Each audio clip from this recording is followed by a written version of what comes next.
Today we're starting the much requested and much anticipated M Sport conversion series. We've got the front bumper for today's video, then we're going to be doing the side skirts and rear bumpers in other videos in the future. I don't really have a whole lot to say about this other than huge shout out to keysmotorsports.com for sending me the bumpers and all the parts to do this project.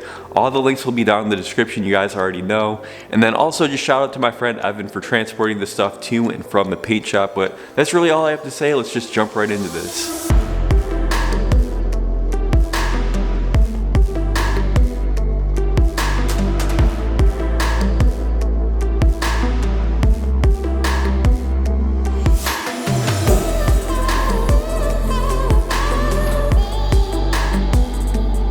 Remove the weather stripping to uncover the T30 screws on top of the bumper.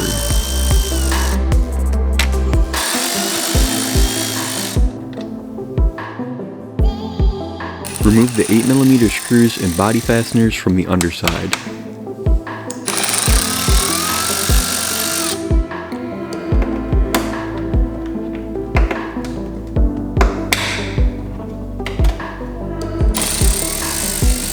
There's just a handful of 8mm in the wheel well and the bumper will be free from the car.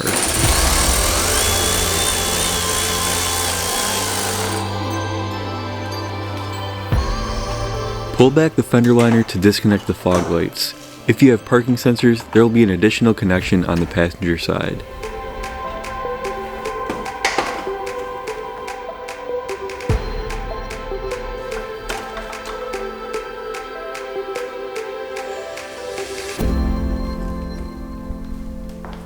So now that we've got the stock bumper off the car, the next phase is going to be transferring over all the peripheral stuff, so the kidney grills, parking sensors, fog lights. That's the next step. It's a little intimidating when you take all the stuff out of the box. There's all these random plastic parts.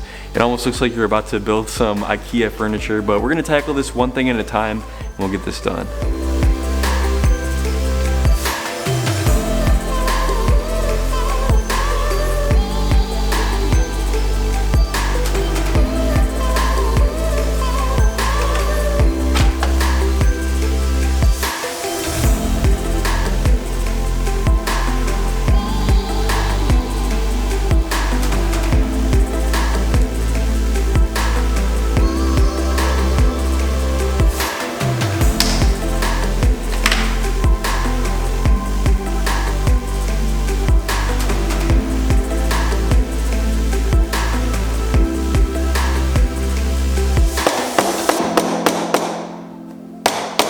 Installing the lower grills was the hardest part of this project because the tabs are a tight fit.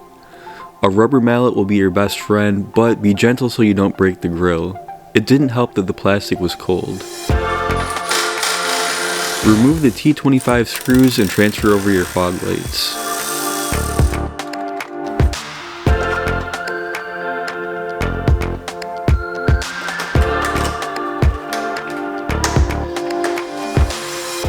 Unhook the parking sensor cable and unclip the sensors from the bumper.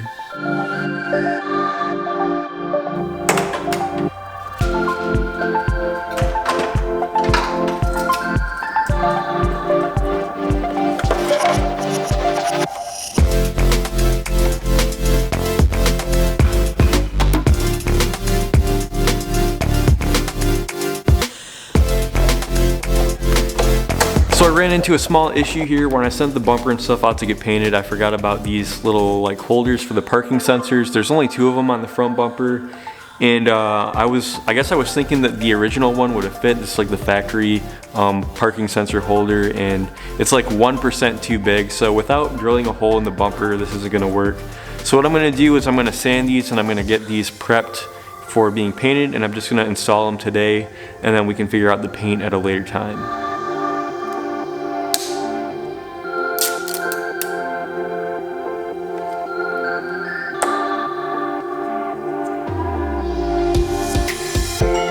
So I ran into one more small issue with the parking sensors. Basically, the kit comes with these holders that hold them in, and it's got this like double-sided foam adhesive. And the problem is the foam itself has a thickness to it, and when I put the sensors in, they kind of looked like they were sunk into the bumper. I didn't really like how that looked, So I peeled off the foam completely, I mixed up some JB Weld, and I actually glued them in place, which is how BMW does it from the factory. So I've got some clamps on here. I'm just waiting for that to set up. Not only does it look better because they're actually flush with the bumper now, but this is going to be a more permanent long-term solution. So while the JB Weld is curing, we have a couple more things that we have to change on the car. Let's get this done. Remove the 8mm screw and fasteners that hold the brake ducts in place.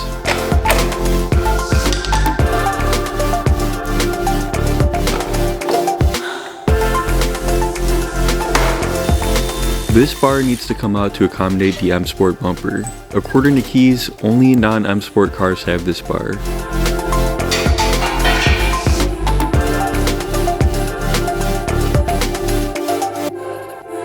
Take out the intercooler shroud by unclipping the plastic tabs at the top.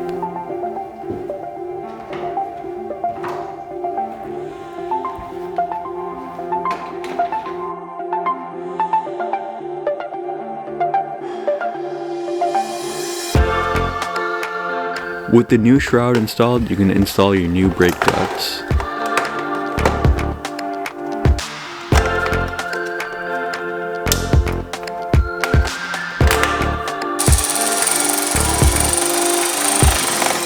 Alright, so with that, all of the prep work is finished for both the bumper and for the car itself. Now I'm going to let this cure overnight, the parking sensors that I glued on, and then through the magic of video editing, we'll jump to putting this on the car.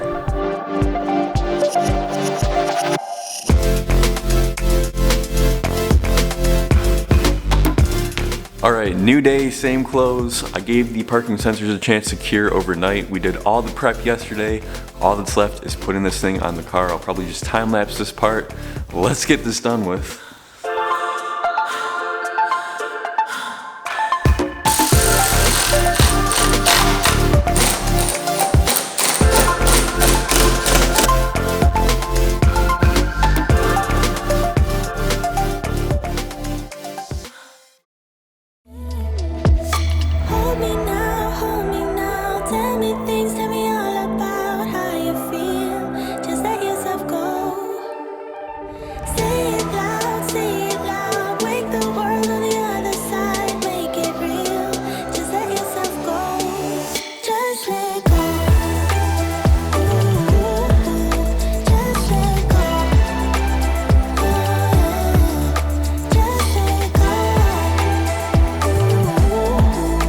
There you have it. I'm really excited about how this came out. Just the fit and finish of the bumper is spot on. The accuracy of the color matching, it's kind of amazing that they're able to get it that close without ever having the car in their possession. So if you're wondering how this works, the bumpers come unpainted, and then the paint shop takes your VIN number from your car. That's how they find the exact color code of your car. And then they're also going to take the fuel door, and that's what they're going to use to actually do the final color matching. So if you notice a couple videos ago I didn't have the fuel door on my car, that's the reason why. But the links for the bumpers are going to be down in the description. Again, huge shout out to keithsmotorsports.com for sending me this stuff, and again, thanks to my friend Evan for actually transporting the stuff to the paint shop in his truck. Really appreciative of that. That's all I can really think of. It's not too hard, there's just a lot of steps and you have to do them in a certain order to get pieces to line up. So plan to spend a whole day on this project if you're going to do this at home. Another question that people had is, does it make a difference whether you have an LCI or a pre-LCI? If you remember when I did this project on the E90, I had a pre-LCI car that I was trying to put the LCI M Sport bumper on, and I ran into a ton of different issues. I had to change the wiring for the fog lights, I had to hold the grills in with zip ties, and it just never really fit quite right. But with the F30 generation, it makes no difference whether you have an LCI or a pre-LCI, the bumpers are going to fit the same. The only thing that you have to be aware of when you're ordering is whether your car has the parking sensors or not. But that's really all there is to it. So thanks for watching. Give me a thumbs up if you enjoyed the video, and look forward to the side skirt and rear bumper videos very soon.